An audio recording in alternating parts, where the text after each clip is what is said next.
Hello नमस्ते student. आज हम लोग चालू करेंगे 12.6 प्रतिरोधकों के निकाय का प्रतिरोध। ठीक है, जो 12.5 है वो टॉपिक जो है वो सिलेबस से कट हो गया है, यानी उसके रिलेटेड जितने भी एग्जाम्पल है और 12.5 का जो टॉपिक है वो पूरा का पूरा कट हुआ है, जिसको आपको बिल्कुल नहीं पढ़ना। ठीक है, उसमें से कोई भी प्रकार का क्वेश्चन नहीं आएगा, पर वो भी आपको मैं बाद में पढ़ा दूंगा, बट वो बोर्ड में नहीं होगा। ठीक है, तो आज हम लोग चालू करेंगे 12.6 प्रतिरोधकों के निकाय का प्रतिरोध।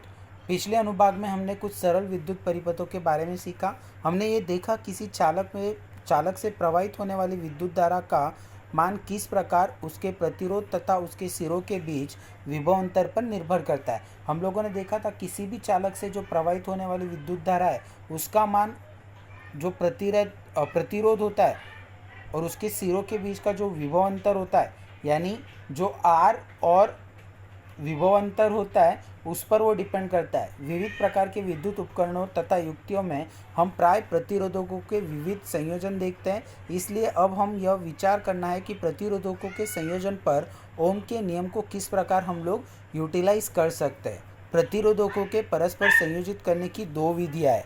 एक में विद्युत परिपथ दिखाया गया है जिसमें R1, R2 और R3 प्रतिरोध के तीन प्रतिरोधकों को एक सिरे से दूसरे सिरा मिलाकर जोड़ा गया है, यानी इस तरीके से। ठीक है, प्रतिरोधकों के इस संयोजन को श्रेणीक्रम संयोजन, यानी श्रेणीक्रम यानी एक के बाद एक, इस तरीके से एक ही श्रेणी में इस तरीके के संयोजनों को, तो प्रतिरोधकों के इस प्रकार के संयोजन को हम लोग बोलते हैं श्रेणीक्रम संयोजन, जो चित्र 12.6 में बताया।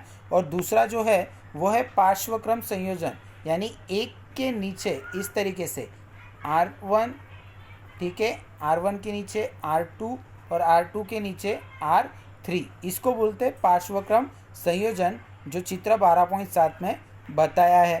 ठीक है, इधर एम्पियर भी है दिया हुआ। ठीक है, तो इस तरीके से बैटरी लगा दी है, एम्पियर है, उसमें से विद्युत धारा जो है वो प्रवाहित हो रही है। ठीक है, इस तरीके से यहाँ पर एक सिरा जो है R1, R2 और R3, इसको अगर एक ही लाइन में लगा रहे एक सिरे से दूसरे सिरे तक तो उसको बोलते हैं श्रेणीक्रम संयोजन। और अगर उसको हम लोग एक के नीचे एक अगर संयोजन बना रहे तो उसको बोलते हैं पार्श्वक्रम संयोजन। ठीक है, तो ये बहुत इजी है, इसमें कुछ हार्ड इतना है नहीं। उसके बाद है श्रेणी क्रम में संयोजित प्रतिरोध। ठीक है, तो श्रेणी क्रम में संयोजित प्रतिरोध यानी क्या? श्रेणी क्रम यानी एक के बाद एक होगा, तो उसको कैसे समझेंगे? तो भाई यहाँ पे R1 है, R2 है और R3 है, तो V1 होगा, V2 होगा और V3 भी होगा, यानी विद्युत धारा उसमें से तो प्रवाहित होंगी। एमीटर हम लोग लगा ही देंगे। ठीक है, तो यह परिपथ में एमीटर की स्थिति पर निर्भर नहीं करता कि विद्युत धारा जो है वो कितनी है।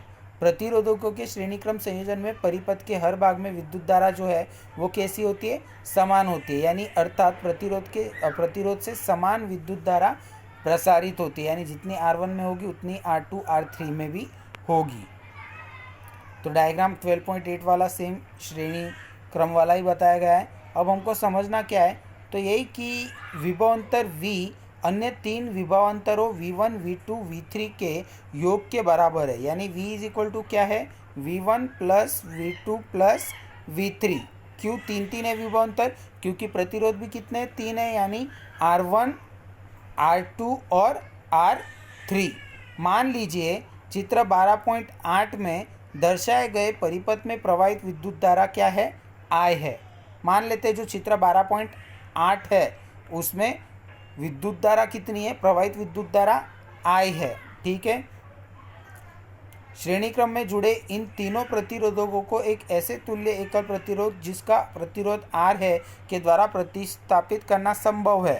तो V is equal to IR हम लोगों को ओम के नियम के अनुसार पता है। अब तीन प्रतिरोधकों पर पृथक ओम का नियम अनुप्रयुक्त अगर हम लोग करेंगे तो V1 इज इक्वल टू हो जाएगा IR1, V2 is equal to हो जाएगा IR2 और V3 इज इक्वल टू हो जाएगा IR3। यहीं पे बताया। अब समीकरण 12.11 में अगर V की कीमत डालेंगे, ये जो समीकरण है 12.11 V इज इक्वल टू विभवांतर V1 plus V2 plus V3, इसमें अगर ये वैल्यू हम लोग ऐड करेंगे तो हमें क्या मिलेगा?